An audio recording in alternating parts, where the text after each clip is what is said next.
What if I told you that a 17-year-old boy, surrounded by golden palaces and endless luxury, looked his own father in the eye and pulled the trigger 3 times? Have you ever felt completely powerless against someone who was supposed to protect you? Have you ever been so desperate for recognition that you considered doing something unthinkable? Well, before you click away thinking this could never happen to someone you know, let me ask you something else. How far would you go if everything you believed was rightfully yours was about to be stolen from you? This is the story that Dubai's elite buried beneath layers of silk and gold, the story they never wanted you to hear. But here's the thing, if you don't hit that subscribe button right now, you'll miss the most shocking family betrayal of the decade. Seriously, what's stopping you? Are you afraid of the truth? On a humid July night in 2017, in one of Dubai's most exclusive palace compounds, Sheikh Karim Al Rashid lay bleeding on his marble floor, 3 bullet wounds in his chest. The man who built an empire worth billions, who commanded respect from world leaders and celebrities, had been brought down by the one person he never saw coming. His own teenage son. But this wasn't some random act of teenage rebellion. This was the explosive climax of years of psychological warfare, family betrayal, and a father's fatal mistake of underestimating the son he had systematically destroyed. The media called it a sudden natural death. The family held a lavish funeral attended by royalty. But behind those golden gates, a very different story was unfolding, one that would shake the foundations of Dubai's untouchable elite. And if you think wealthy families are immune to this kind of darkness, you're about to discover just how wrong you are. Because sometimes, the price of absolute power is paid in blood.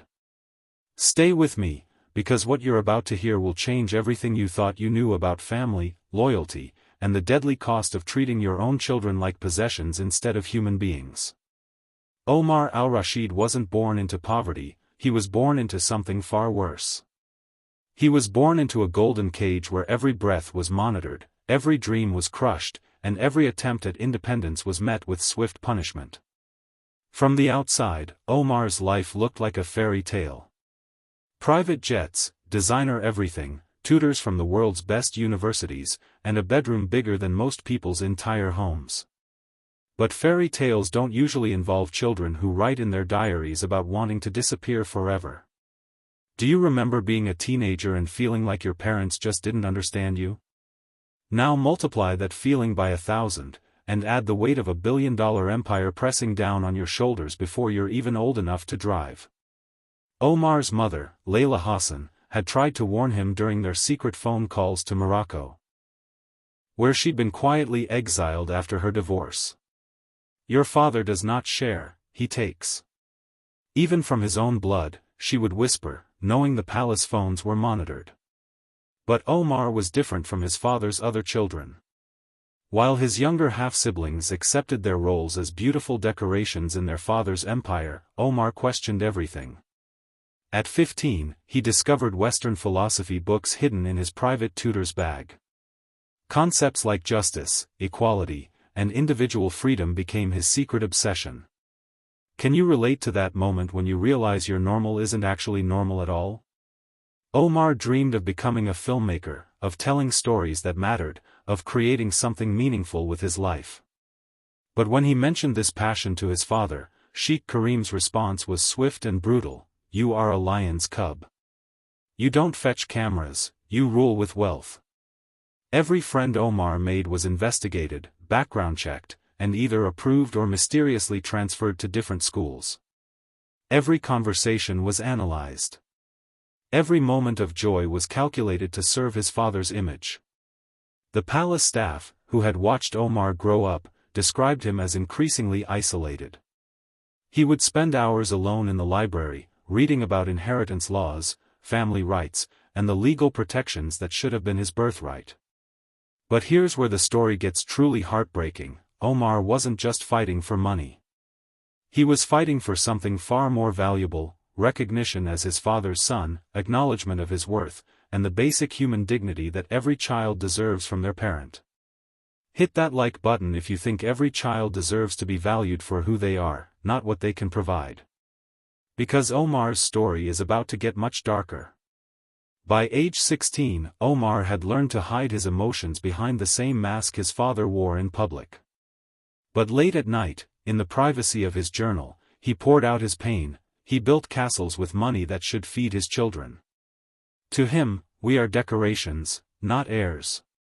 Sheikh Karim al-Rashid was a master of deception, and his greatest trick was convincing the world he was a loving family man while systematically destroying his own son's soul.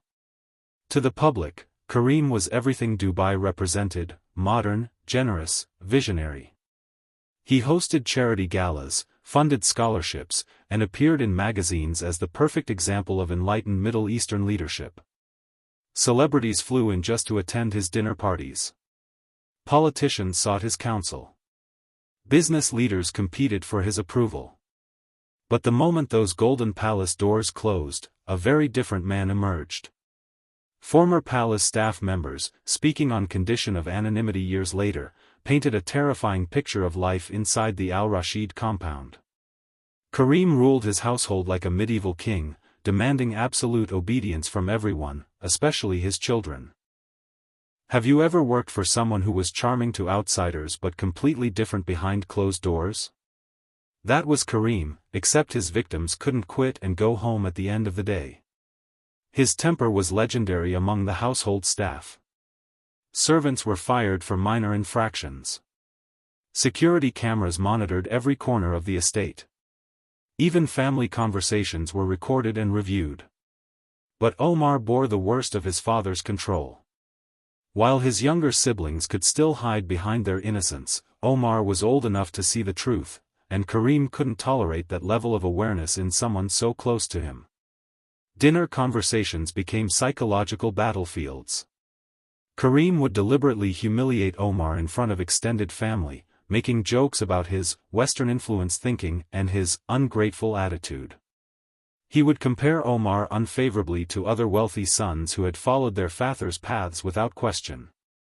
The palace staff recalled one particular evening when Karim forced Omar to sit silently through a 2-hour lecture about the duties of sons, while important business associates watched. Omar's hands shook with rage, but he said nothing. He had learned that any response would only make the punishment worse. And punishment in the al-Rashid household didn't mean being grounded or losing privileges. It meant complete social isolation, having trusted tutors dismissed, or being forbidden from contacting his mother for months at a time. Karim's obsession with control extended to every aspect of Omar's future. University plans, career paths, even potential marriage arrangements, all decided without Omar's input. When Omar dared to suggest he might want different things, Karim's response was always the same: "You will do what I decide, when I decide, because everything you have belongs to me." But Karim made one fatal miscalculation. He assumed that absolute power would create absolute obedience. Instead, it was creating something much more dangerous: absolute desperation. The moment that changed everything happened during what should have been a routine family meeting about business matters. Omar, now 17, sat quietly as usual while his father discussed various investments and company restructuring plans. Then Karim mentioned something that made Omar's blood run cold. He was planning to transfer major shares in the family's most valuable real estate holdings to Ali, Omar's 12-year-old half-brother from his father's third wife.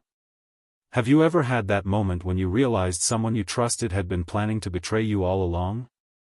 That's what Omar felt, except the betrayer was his own father. Omar's mother had been right all along. Despite being the eldest son, despite years of trying to earn his father's approval, Omar was being systematically written out of his inheritance. Not because he wasn't capable, but because he wasn't controllable.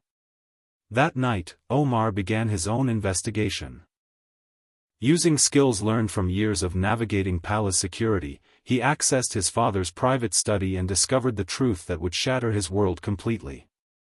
Karim had spent years moving money through offshore accounts, shell companies, and international trusts, all designed to bypass traditional inheritance laws that should have protected Omar's rights.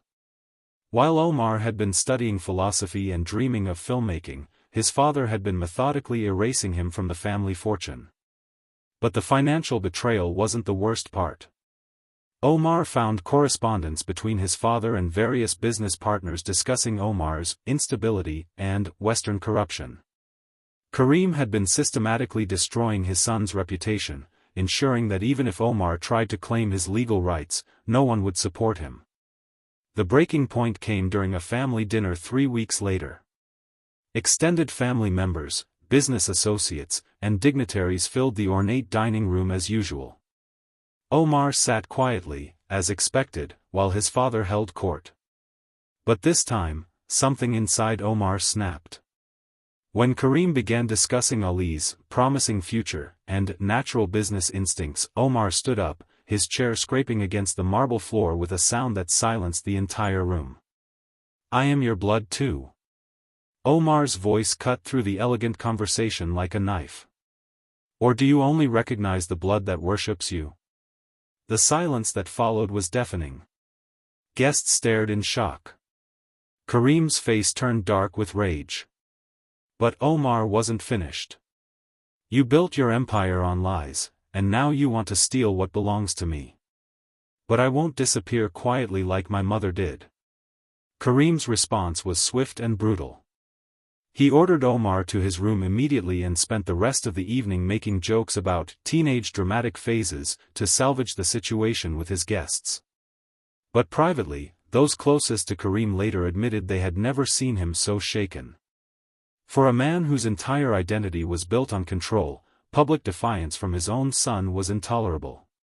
Share this video if you believe children deserve honesty from their parents, because what happened next would haunt everyone involved forever. Omar returned to his room that night, but he didn't go to sleep. Instead, he sat at his desk and wrote words that would later be found by investigators: "If he dies, only then will truth belong to me." What transforms a desperate teenager into someone capable of murder? The answer lies in the 3 months between Omar's public confrontation and that fatal July night, 3 months when everything Omar had left to lose was systematically taken away. After the dinner incident, Karim launched what could only be described as psychological warfare against his own son. Omar's few remaining friends were forbidden from visiting. His private tutors were dismissed and replaced with loyalists who reported his every word back to Karim. His phone was confiscated, and his internet access was completely restricted. But the cruelest punishment was the complete severing of contact with his mother in Morocco. When Omar tried to call her using the palace landlines, he discovered Karim had blocked all international calls from his son's access codes. Have you ever felt so trapped that you started planning impossible escapes? That's exactly what Omar was experiencing, except his cage was made of gold and guarded by people who were paid to keep him inside. During this period, Omar began displaying what psychologists would later recognize as classic signs of someone planning a desperate act. He became eerily calm, stopped arguing with his father, and appeared to accept his situation. The staff noted how polite and subdued he had become. But beneath that calm surface, Omar was conducting careful reconnaissance of his own home. He memorized the security guards' shift patterns, noted which cameras had blind spots, and observed when his father was most vulnerable. The detail that would later convince investigators of premeditation was Omar's careful study of the family's weapons storage. The Al-Rashid estate, like many wealthy compounds in the region, maintained several secured firearms for protection. Omar had watched the security chief input the safe combination dozens of times over the years, and his excellent memory had retained every digit. 3 weeks before the fatal night, Omar accessed the weapons safe during a shift change when the guards were distracted by a delivery. He didn't take anything, not yet. But he confirmed what he needed was there and accessible. Friends from his former school later reported that during his last visit before being isolated, Omar had asked strange hypothetical questions. If someone felt they had no other way to get justice, what would you think of them, and do you believe some people deserve to be stopped before they hurt others? The most chilling detail emerged from Omar's final diary entry, written just hours before he acted: "Tonight, I stop being his victim. Tonight, I become someone he can never ignore again." Comment below if you think there were warning signs that could have prevented this tragedy, because what happens next changed both their lives forever. By July 2017, Omar had transformed from a desperate teenager into someone with a clear, calculated plan. He had studied every detail, considered every consequence, and made his choice. The only question remaining was whether he would actually follow through. July 15, 2017. The temperature in Dubai reached 42 degrees Celsius, but inside the Al Rashid Palace, the air conditioning maintained perfect climate control. Everything appeared normal as Sheikh Karim returned from a high-profile business meeting around 11 p.m. The security footage from that night, which was later sealed by authorities, shows Karim following his usual routine. He spoke briefly with his head of security, reviewed some documents in his study, and dismissed the household staff for the evening. What the cameras couldn't capture was the emotional storm brewing just floors above, where Omar sat in his room, staring at the weapon he had retrieved from the family safe 3 hours earlier. Have you ever been so angry that you felt like your entire body was vibrating with rage? That's what Omar described in his final diary entry, a physical sensation of his fury demanding release. At 1:47 a.m., Omar made his move. The palace's sophisticated security system recorded his movements through the corridors, but since he lived there, no alarms were triggered. He knew exactly which routes avoided the remaining guards and how to move silently across the marble floors. Security experts who later analyzed the footage noted Omar's deliberate pace. This wasn't a crime of passion or sudden impulse. Every step was measured, every turn calculated. Sheikh Karim was in his private study, still awake, when Omar appeared in the doorway. The business mogul who had dominated boardrooms and commanded respect from world leaders looked up to see his 17-year-old son holding a pistol with remarkably steady hands. What happened in the next few minutes remains partially mysterious, as there were no surviving witnesses and no audio recording. But forensic evidence and the room's condition told a clear story. There had been a confrontation. Papers were scattered across Karim's desk, suggesting he had stood up quickly. A crystal decanter was shattered on the floor, indicating someone had knocked it over during the exchange. But here's what investigators found most disturbing: Omar had positioned himself carefully before acting. The ballistics report showed all 3 shots were fired from the same location, with Omar standing directly in front of his father's desk. This wasn't a struggle or a chase, this was an execution. The first shot struck Karim in the chest. The second hit his shoulder as he likely tried to turn away. The third shot, fired as Karim collapsed, was the fatal one, directly to the heart. But perhaps the most chilling detail came from the palace security chief, who arrived within minutes of hearing the gunshots.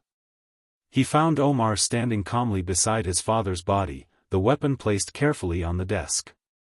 Omar's exact words, according to the security chief's sealed testimony, were, "Now you cannot erase me." When guards rushed into the room, they expected to find a panicked teenager who had just committed an unthinkable act. Instead, they found someone who appeared eerily at peace for the first time in years. The transformation was complete. Omar had gone from victim to perpetrator in a matter of moments, crossing a line that could never be uncrossed. If you think this story reveals something important about family dynamics and power, hit that subscribe button and share this video, because what happened next shows how money and influence can make inconvenient truths disappear. Within hours of Sheikh Karim's death, the Al Rashid family machine kicked into overdrive, not to seek justice, but to bury the truth so deep that it would never surface again. The first responders were not police or paramedics, but the family's private security team and their personal lawyers. By the time any official authorities arrived, the story had already been crafted, practiced, and perfected. Sheikh Karim al-Rashid had died of sudden cardiac complications. The family doctor, who had been summoned at 3 a.m., officially certified the cause of death without conducting a proper examination. The weapon disappeared. The security footage was immediately confiscated and sealed, but what happened to Omar reveals just how far wealthy families will go to protect their reputation over their own children. Have you ever wondered what happens when money and power collide with murder? The answer is simpler than you might think: money wins, and truth becomes whatever serves the family's interests. Omar was not arrested. He was not charged. Officially, he didn't even exist at the crime scene that night. Instead, within 24 hours, he had been quietly moved to what the family described as a private treatment facility in Switzerland, supposedly for traumatic stress related to his father's sudden death. The funeral that followed was a masterpiece of public deception. World leaders sent condolences. Business partners praised Karim's vision and legacy. The media covered it as the tragic loss of a visionary leader who had contributed so much to Dubai's development. Meanwhile, Omar's mother Layla, who flew in from Morocco upon hearing of her ex-husband's death, was told her son was too emotionally fragile to see visitors. When she pressed for details, she was reminded of certain confidentiality agreements she had signed during her divorce, agreements that could result in her own legal troubles if she spoke publicly about family matters. The palace staff who had witnessed years of psychological abuse were quietly relocated to other positions or encouraged to seek employment elsewhere, often with generous severance packages that came with strict non-disclosure requirements. Even more disturbing was what happened to the investigation that never was. Dubai authorities, who might normally investigate a sudden death in such circumstances, were apparently satisfied with the family's explanation. No autopsy was performed. No forensic analysis was conducted. No witness statements were taken. 3 months later, Omar's existence was erased from all family business documents, social media accounts, and public records. It was as if the Al-Rashid family had never had an eldest son named Omar. Share this video right now if you believe truth matters more than reputation, because this cover-up reveals something terrifying about how justice works when you have enough money to rewrite reality.